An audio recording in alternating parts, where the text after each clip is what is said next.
Madhya Pradesh police विभाग द्वारा एक बार फिर से पुलिस कांस्टेबल की वैकेंसियां आ चुकी हैं, जिसमें कल दिनांक 13 तारीख को यह नोटिफिकेशन जारी किया गया है और इसी के साथ में 15 सितंबर 2025 से इसके आवेदन स्टार्ट हो जाएंगे और इसका आवेदन करने की आखिरी दिनांक 29 सितंबर 2025 रहेगी।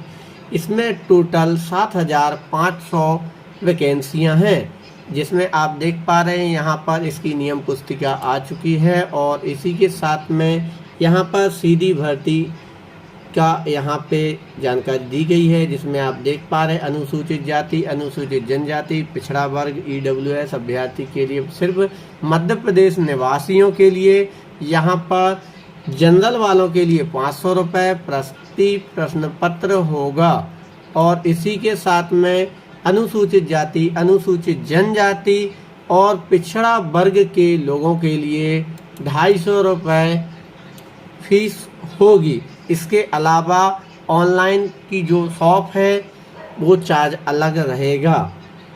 पुलिस विभाग की विभागीय परीक्षा शुल्क जैसे कि आप यहाँ पर देख पा रहे हैं, अनैच्छिक वर्ग के लिए 200 और यहाँ 100 रुपये दी हुई है।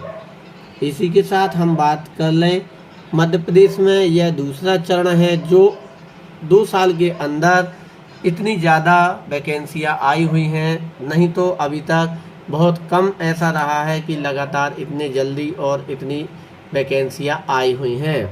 जैसे कि अभी आप यहाँ पे देख पा रहे हैं परीक्षा का नाम और यहाँ पर समय बार जानकारियाँ दी हुई हैं।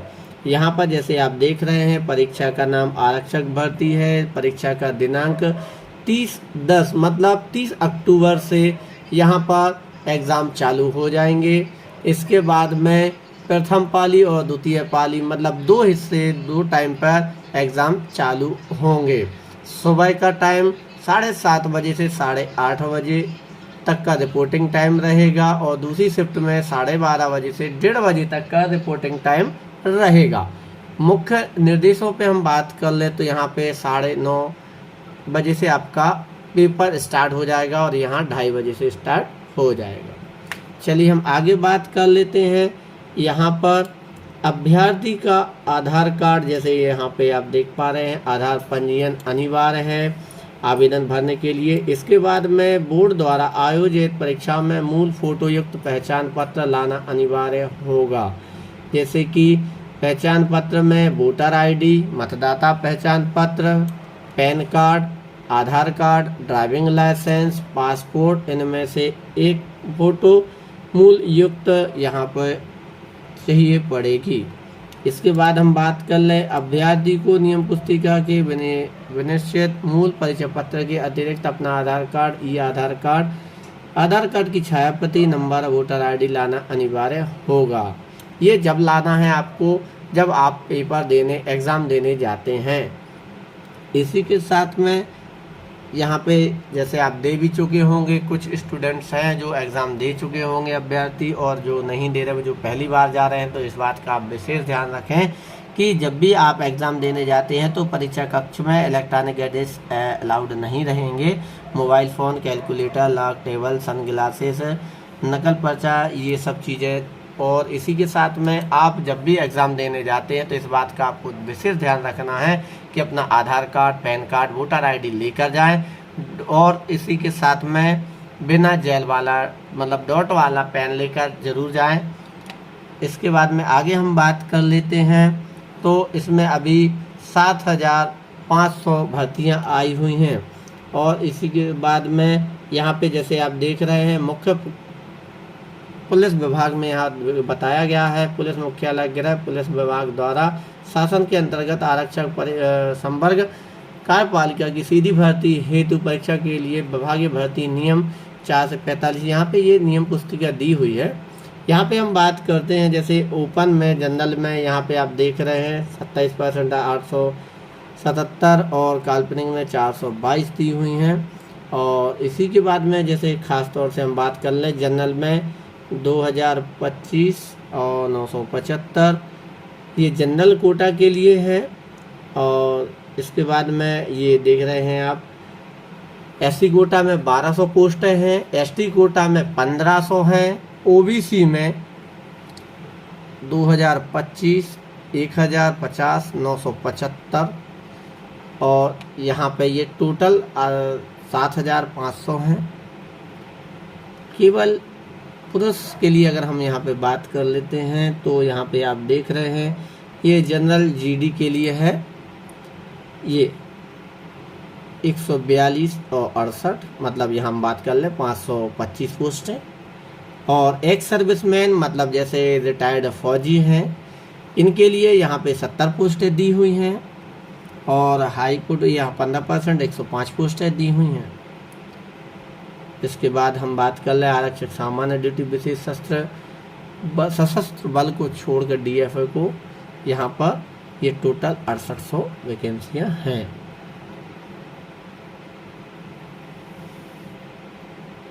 तो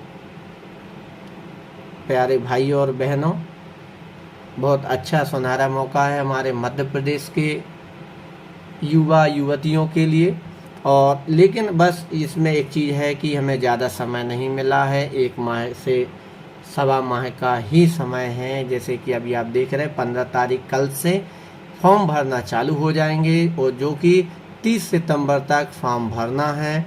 और इसके बाद में हम बात कर लें तो आपके लिए 30 अक्टूबर मतलब 15 दिन आपको ये मिल जाएंगे और 1 महीना वो मिल जाएगा अक्टूबर का, जो 30 तारीख से पेपर आपके चालू हो जाएंगे। तो बड़ी मेहनत के साथ में आप यहाँ पर तैयारी करें और मेहनत करके आप एक गवर्नमेंट पोस्ट पा सकते हैं।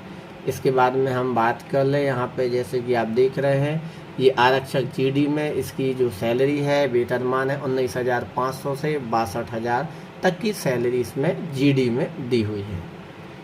और इसी के साथ में यहाँ पे आप देख पा रहे हैं 29/9/2025 को बेहद आयु पूरी करनी चाहिए, मतलब इसमें कम से कम 18 वर्ष से अधिक की आयु चाहिए है। जैसे कम से कम अगर हम बात कर लें, आप यहाँ पे देख पा रहे हैं पुरुष संवर्ग अनारक्षित के लिए 33 वर्ष और यहाँ पे आर्थिक रूप से कम जो श्रेणी, जैसे कि हम बात कर लें एससी एसटी ओबीसी का ये यहाँ पे दिया हुआ है। तो जैसे आप देख रहे हैं एससी में यहाँ ये देखिए महिला, सभी महिलाओं श्रेणी की अभ्यर्थी 38 वर्ष, पुरुष के लिए 38 वर्ष, जैसे अनुसूचित जाति जनजाति अन्य पिछड़ा वर्ग के लिए 38 साल तक, पहले जो कि 40 साल था अब 38 साल कर दिया गया है। और यहाँ पे कम से कम पुरुष सामान्य के लिए हम बात कर लें तो 33 साल तक है।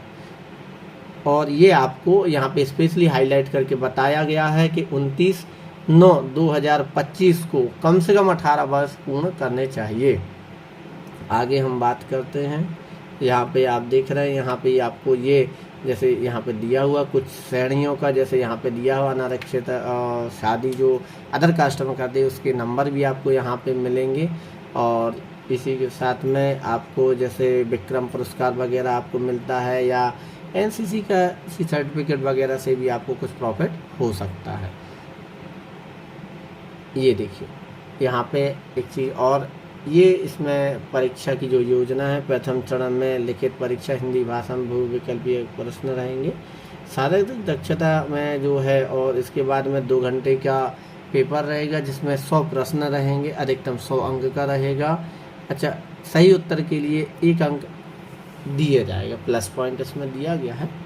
और इसमें 40 अंक का सामान्य ज्ञान जीके, तार्किक ज्ञान मतलब रीजनिंग, और 30 अंक का बौद्धिक क्षमता मानसिक अभिरुचि, और 30 अंक विज्ञान और सरल अंकगणित रहेगी।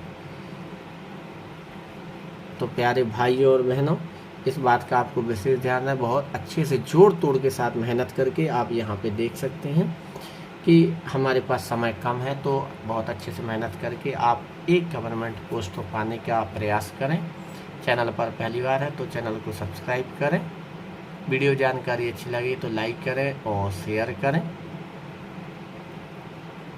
यहाँ पे एक चीज़ और आपको मैं दिखाना चाहूँगा, जैसे आप यहाँ पे देख पा रहे हैं शारीरिक जो मापदंड दिए गए हैं, यहाँ पे ये विभाग अलग होते हैं, महिला पुरुष के साथ में सशस्त्र बल के लिए विशेष सशस्त्र बल को छोड़कर, जैसे आप यहाँ पे देख रहे हैं, तो अलग अलग यहाँ पे जैसे हाइट जो बात कर रहे हैं हम, पुरुषों के लिए कम से कम 168 सेंटीमीटर होना चाहिए और महिला के लिए 155 सेंटीमीटर होना चाहिए। इसके बाद में अगर हम लड़कों के लिए सीना बिना फुला 81 सेंटीमीटर और फुलाव के साथ 86 होना चाहिए, और महिलाओं के लिए कुछ भी नहीं है, हाइट बस 155।